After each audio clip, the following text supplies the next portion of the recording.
today's adventure begins at Daytona International Speedway. We're going to be doing a Speedway tour today, as well as some sim racing. So hopefully they let me film me sim racing, because I would really like to show you all that. Anyways, here we go. Well, construction on this 480-acre Speedway complex began in November of 1957 and was completed for the first ever Daytona 500 to be held on a paved speedway, and that was February 22nd of 1959. Now, if you look off on the right, you're going to see the original two tubular tunnels that go underneath Turn 4. Now, those tunnels back in the day were used to actually gain access to the speedway by the race cars themselves. Well, nowadays they don't do that anymore. However, those tunnels are still used during events. His dream was to build a 2.5-mile high banked paved super speedway.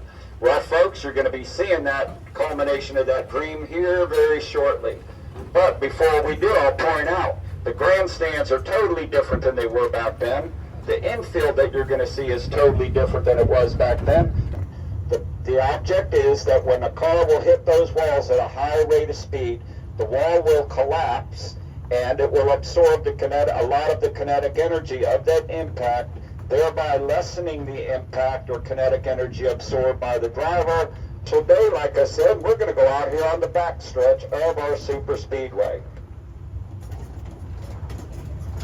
And as I mentioned, there is no flat racing surface here at Daytona. So once I get out here onto the actual speedway itself, you're going to notice that we're not completely flat.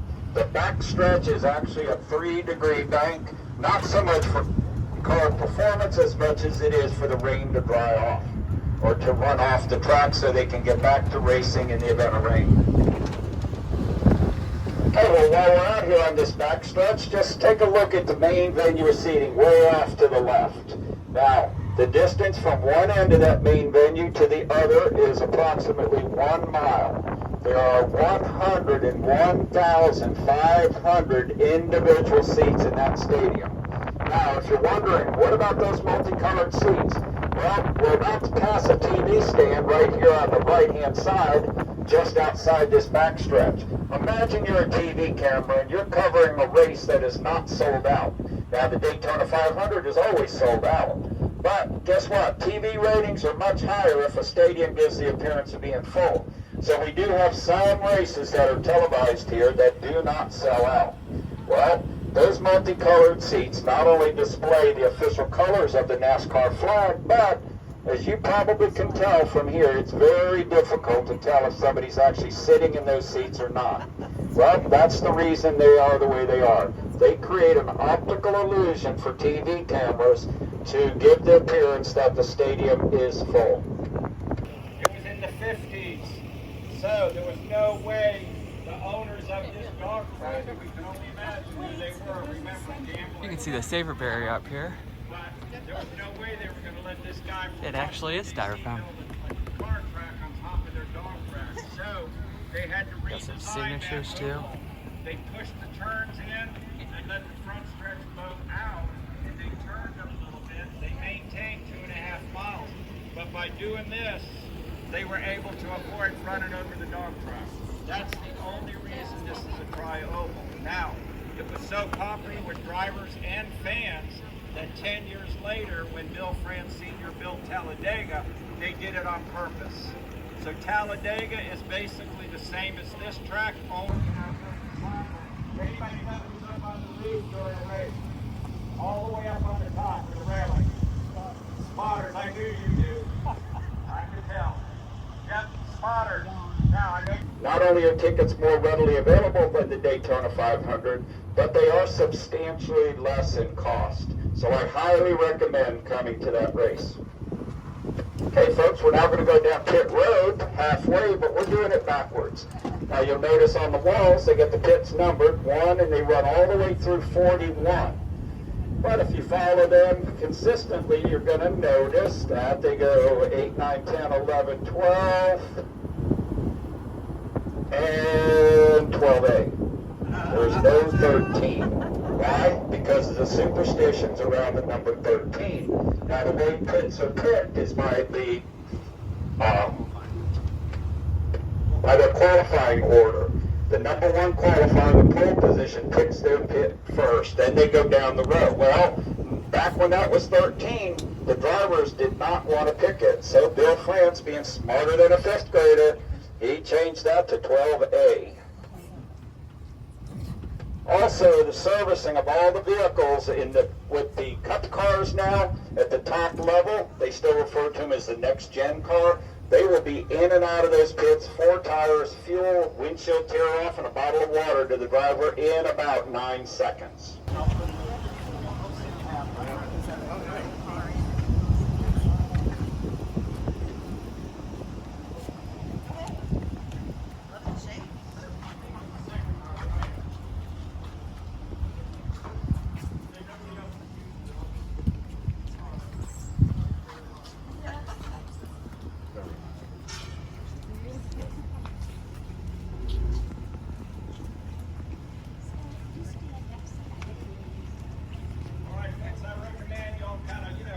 Original winner's circle was in that Chevrolet area over to your right.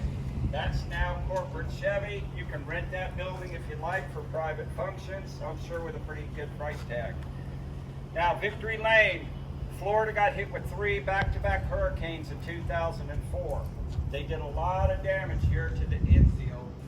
So when the France family, who still owns this track and they still own NASCAR, when they were doing the repairs, they decided to do some enhancements to the infield for fans.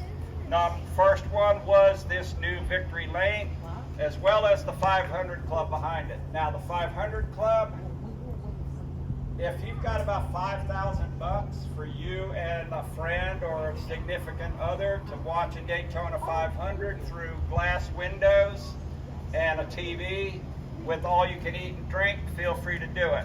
But if I'm going to do that, I'm going to stay home. We have 77 blue garages, and if you notice down on the pavement or the asphalt, you see the long parking spaces. They surround the garages on all sides, and those are where they bring in the big car hauler trailers, which are awesome. When they bring them in, it's like a parade. They line them all up. Now, the one unique thing about the blue garages is everybody that races here, all different series, whether they're motorcycles, go-karts, NASCAR, IMSA racing, SCCA, sports cars, they all use the blue garages. Now, the only ones that don't is the top level of NASCAR, which is the Cup cars in the Cup series of NASCAR. Now, if you look off to the left, we're now in the fan zone. I'm just going to stop, but we will not get off. But if you look off to the left, you see those red and white walls. Those are the Cup car garages. Now, we're in currently the fan zone, which is another additional thing that was added by the France family after the hurricanes of 2004. This area is an additional fee to get into on top of your normal ticket price. Some people just come in here and actually watch the race on the Jumbotron, or they get up on the roof of the garages over there and watch. But the one unique thing is if you look at those garages, you'll see there's a window. That's so that you can look in, see the cars and the drivers that are in there a lot. And if a driver's in there and you want an autograph, they have a little opening at the bottom of each window to hand through items to get autographs. And again, folks, this is a fan zone. Now, during a race, they can accommodate up to about 20,000 people in here. It is pretty much a standing room type of an area. They do bring in picnic tables and a lot more benches, but they have merchandising, a couple of stages set up with music, the Jumbotron. There's a lot of activity going on. Maneuver going to go on the right.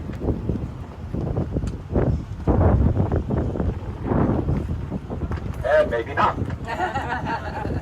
Failed. Anyway, during construction here, they had to raise the level of the entire infield a bit. Also, they needed a lot of dirt and sand to build those high banks. So, during construction, they excavated 1 million cubic yards of dirt and sand to build all that up.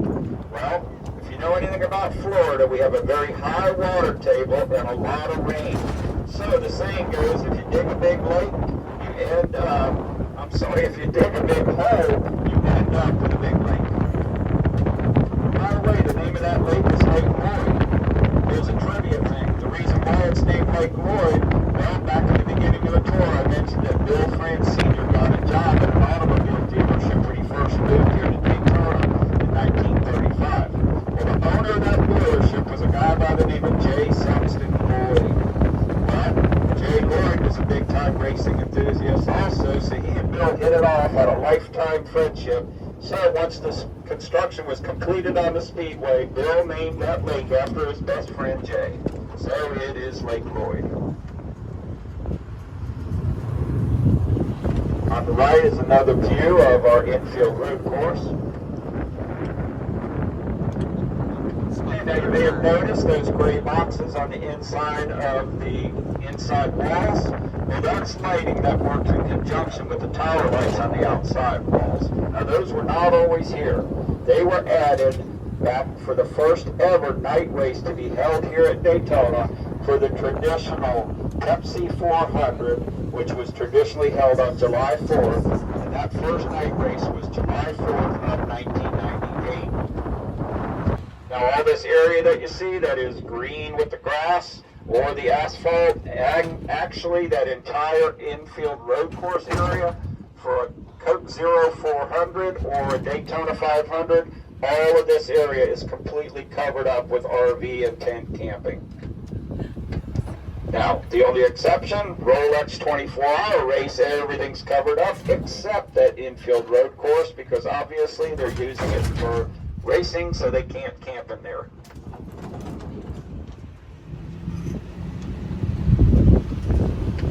Alrighty, we're getting ready to go through our turn 1 tunnel, making the fans' experience much better in the main venue. Well, there was 5 major corporate sponsors with help with the funding of that project, so each one now has their own entry gate. The first one is Advent Healthcare over here on the right. Advent Healthcare is the medical provider for Daytona International Speedway. Now that Daytona Rising project, again, $400 million.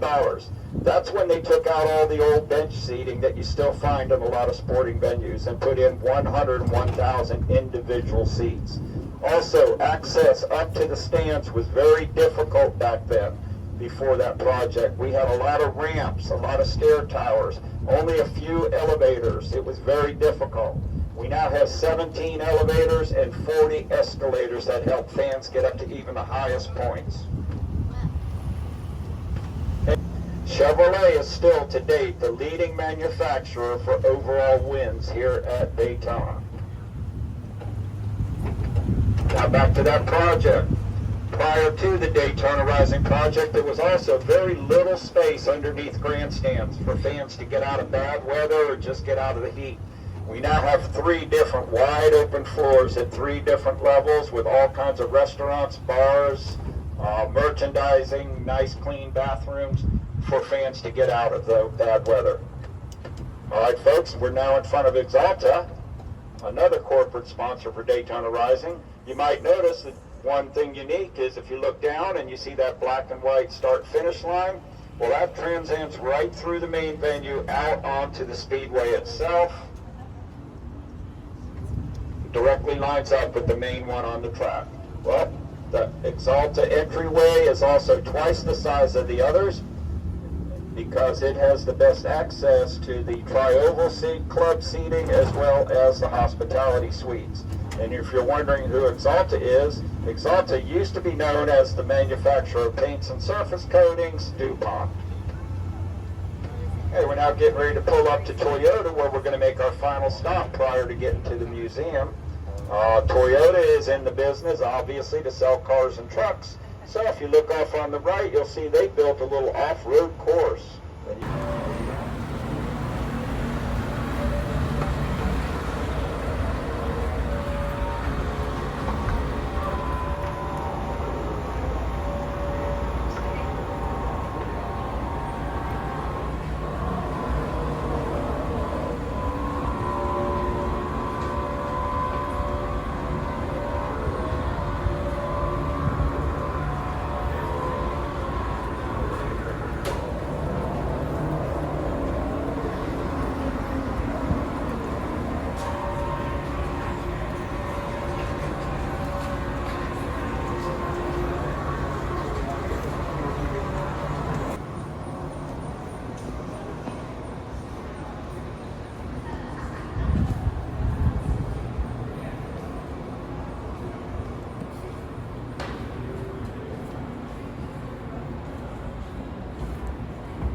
when I was a kid, I was sitting right in this area, and actually, I remember because President George W. Bush was did the start your engines, and I actually saw him. He was like leaving like right through here. That was back in 2002 or 2003. It was crazy.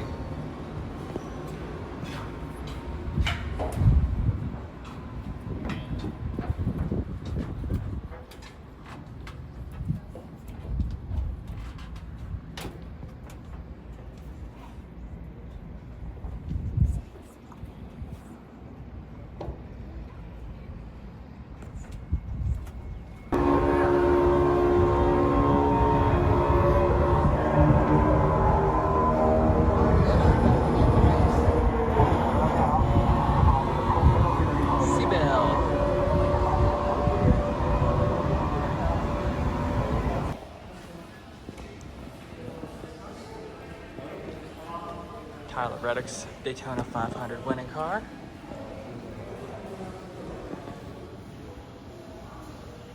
Welcome, come on in. How's that tour out there? Pretty good? Alright, welcome to the Motorsports Hall of Fame. Obviously the conclusion of your tour with us. We can stay as long as you'd like. A couple things before we get started. If you need a restroom, it's behind this one.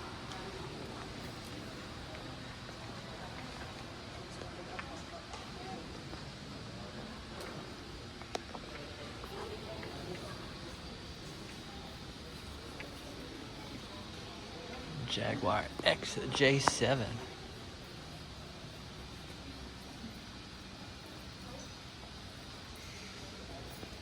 LMP car, Le Mans prototype. Ooh, Rusty Wallace's car.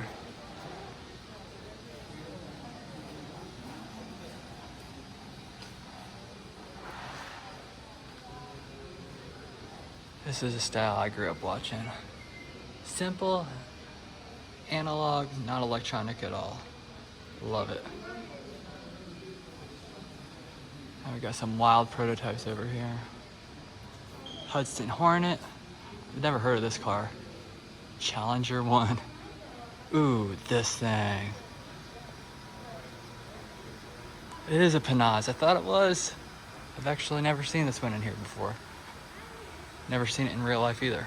Played it a bunch in Gran Turismo, but man, this thing looks sick. That's the one that's in Gran Turismo right there.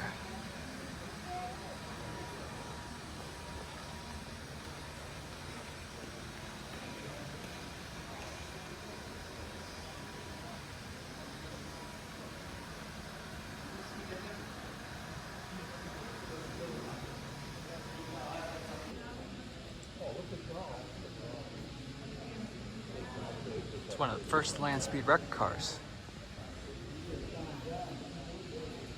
Imagine seeing that flying at you.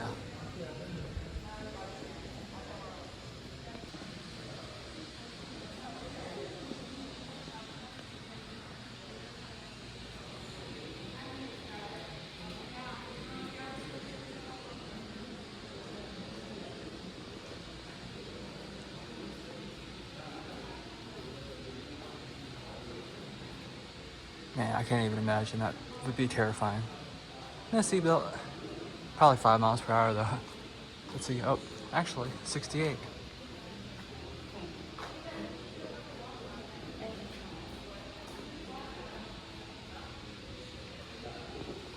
And that is the old Speedway. Right on the beach. 2 miles one way, 2 miles back. And paved on one side, beach on the other.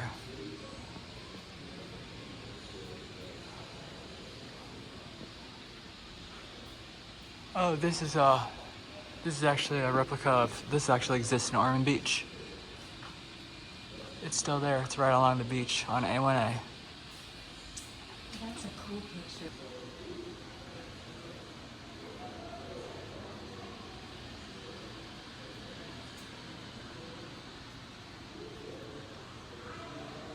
Walk the plank. R.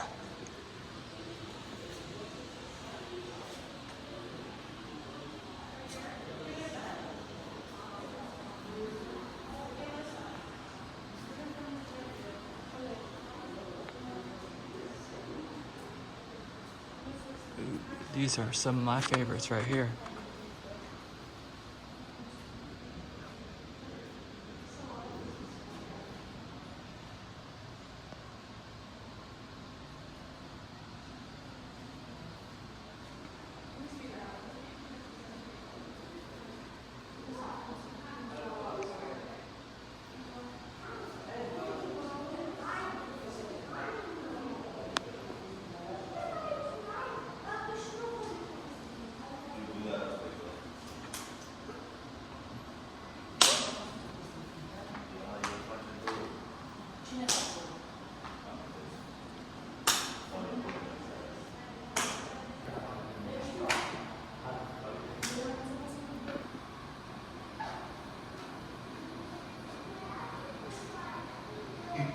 List of Daytona 500 winners, starting with Lee Penny, and most recently, well, I guess they don't have the most recent one, but Tyler Reddick this year.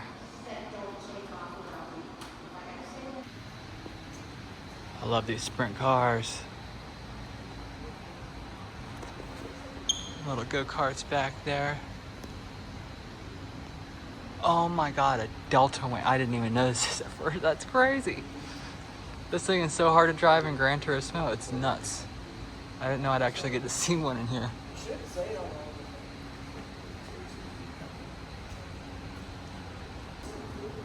That is one bad Corvette.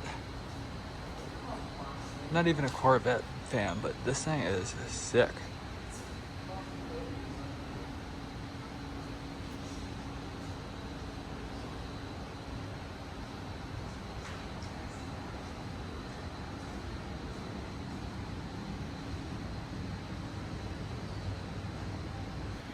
Look how much simpler these cockpits are nowadays.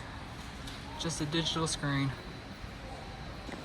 Martin Truex Jr.'s old car. This thing is sick. I've always loved that paint scheme.